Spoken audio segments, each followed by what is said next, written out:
Ah, salut les chers amis. Sur cette nouvelle émission de À la poursuite de la vérité, aujourd'hui, on va se concentrer sur Jules Verne. Ah, mais salut Sydney. Bonjour tout le monde, Mais qu'est-ce que t'as dans la main? de l'eau sucrée. Mais j'y suis pas tout à fait. Sacré Sydney. Bon, comme je disais, aujourd'hui, on va se concentrer sur Jules Verne. Et comme vous le savez peut-être, Jules Verne était un écrivain français du 19e siècle. Il est connu pour ses œuvres comme De la Terre à la Lune, ou 20 milieux sous les mers, ou encore Le Tour du monde en 80 jours. Très bien dit. Et ce que nous on va faire maintenant, c'est à partir des descriptions qu'il a dans ses livres, on va réaliser des expériences. Et de ces expériences, on va pouvoir déterminer si Jules Verne était un réel scientifique ou un écrivain de science-fiction. À toi, Sydney. Dans notre première expérience, nous allons se baser sur le roman De la Terre à la Lune. Dans ce roman, Jules Verne nous décrit à quelle vitesse un corps doit être propulsé. Attends, Sydney. Ne faudrait-il pas lire cet extrait pour nos jeunes téléspectateurs? Oui, t'as raison Benji. Je vais faire ton appel. Oui, allô Jules, c'est Sydney. Écoute, je suis sur scène là. Est-ce que tu pourrais nous aider?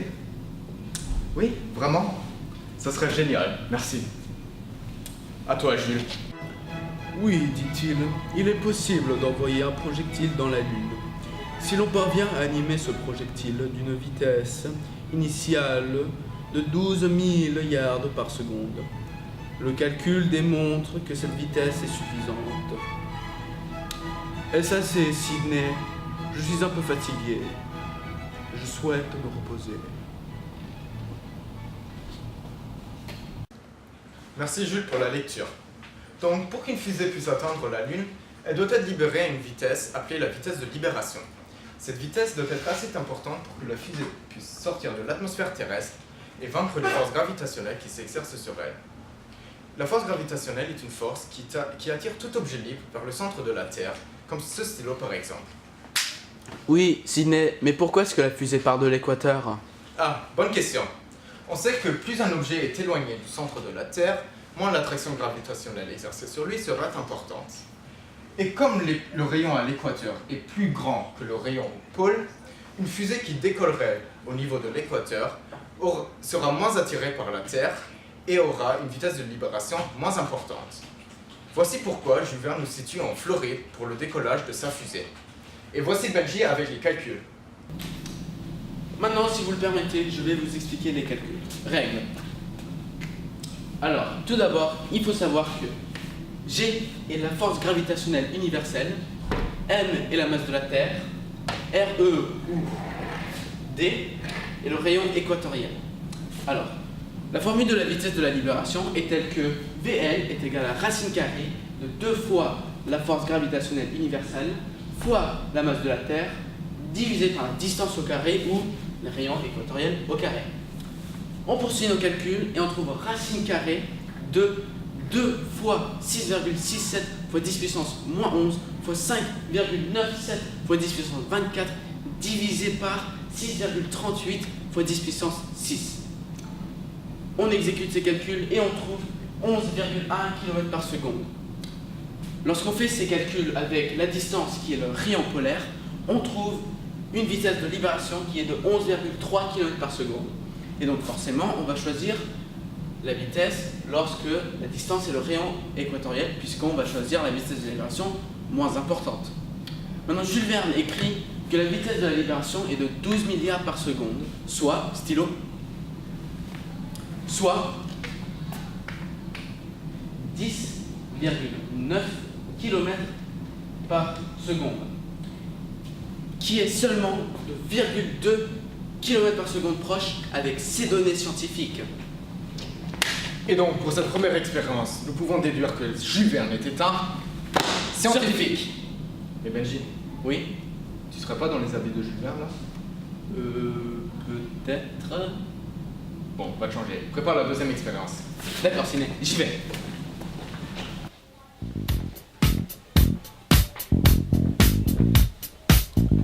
Pour notre deuxième expérience, nous allons à nouveau se concentrer sur de la Terre à la Lune. Sauf que cette fois-ci, nous allons voir le renouvellement de l'air dans leur capsule spatiale.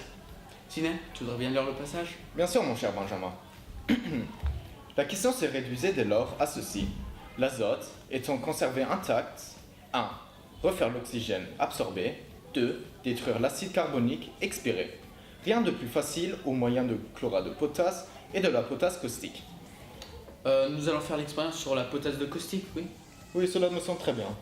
Bon, pour vous expliquer, si ce que Jules Verne décrit est vrai, lorsqu'on agite de la potasse caustique en présence du CO2, la potasse de caustique devrait absorber le CO2. Et nous allons voir si c'est le cas. Au labo. Au labo.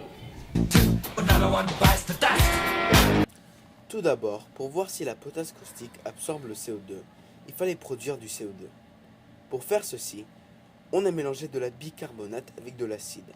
Cette première expérience est dangereuse, alors il fallait tout faire sous la voûte.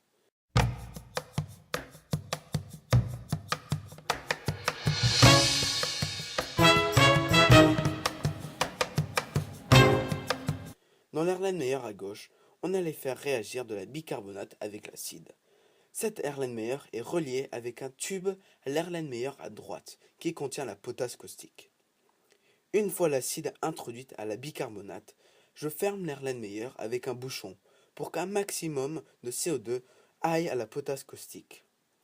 On commence l'expérience et comme vous pouvez voir, il y a des bulles dans la potasse caustique, qui veut dire qu'il y a bien du CO2 qui y va.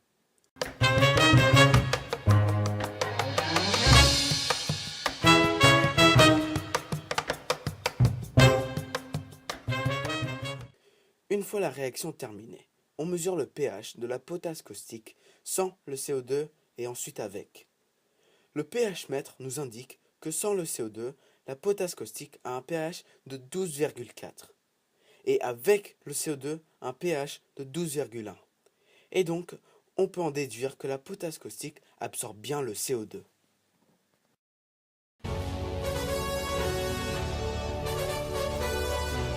Et donc, grâce à ces résultats, nous pouvons voir que la potasse caustique absorbe véritablement le CO2. Mais par contre, cette expérience présente beaucoup de risques et n'est pas très pratique à performer dans une capsule spatiale. Et donc, nous en déduisons que dans ce passage, Jules Verne était un Scientifique avec les améliorations à faire. Pour notre expérience finale, nous allons se concentrer sur autour de la Lune. Plus précisément sur la rentrée atmosphérique de la capsule. Ciné, voudrais-tu bien lire le passage? Oui, bien sûr.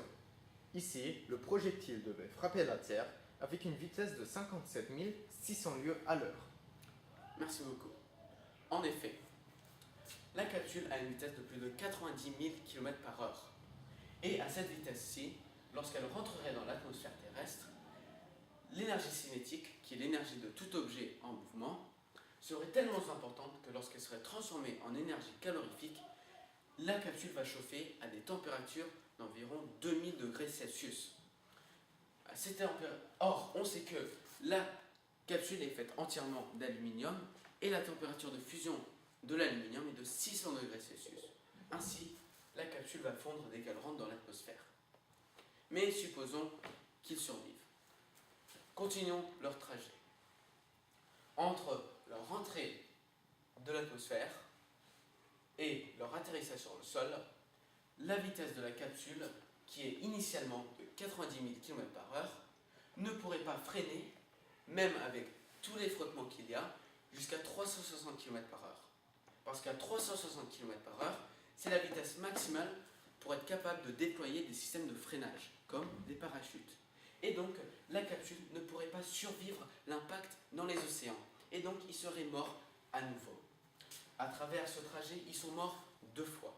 Et maintenant, Sidney va vous expliquer comment, aujourd'hui, les capsules spatiales font pour rentrer à la Terre.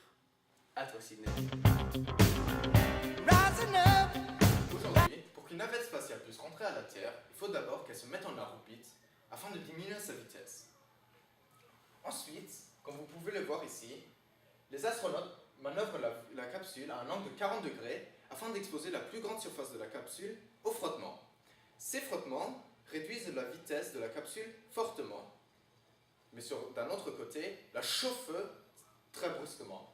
Mais grâce à son bouclier thermique, la capsule ne surchauffe pas et donc n'explose pas. Ensuite, une fois dans l'atmosphère terrestre, la capsule spatiale diminue à une vitesse à laquelle elle pourra déployer ses parachutes et atterrir doucement sur la Terre. Merci beaucoup, Sidney. Ah bah de rien. Et bah dis donc, on peut dire que dans ce passage, Jules Verne n'a pas été très scientifique. Et non, pas du tout. Plutôt le contraire. Et donc on déduit pour ce passage, Jules Verne était un écrivain de fiction.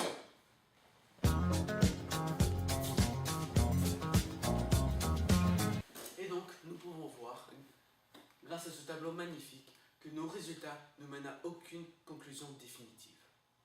Mais Benjamin, je pense toujours que Jules Verne est un scientifique. Écoutez bien.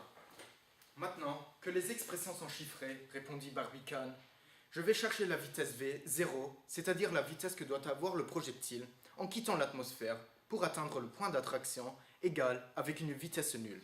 Il nous décrit même la formule qu'il utilise pour ses calculs. Et ceci n'est pas le seul passage dans lequel il décrit les sciences aussi profondément. En effet, ce chapitre est intitulé « Un peu d'algèbre ». Donc, quand je lis du Jules Verne, je lis un scientifique qui écrit de la fiction. C'est quoi, Sidney? Je suis entièrement d'accord. Moi, je pense que Jules Verne, c'était un scientifique qui a écrit de la fiction pour faire plaire les sciences et les progrès techniques à son public. Et donc, on en déduit que Jules Verne était un scientifique. Merci pour être avec nous durant cette poursuite à la vérité. La semaine prochaine, on va se concentrer sur Fahrenheit 451 de Ray Bradbury. Jusqu'à la semaine prochaine, amusez-vous bien et à bientôt.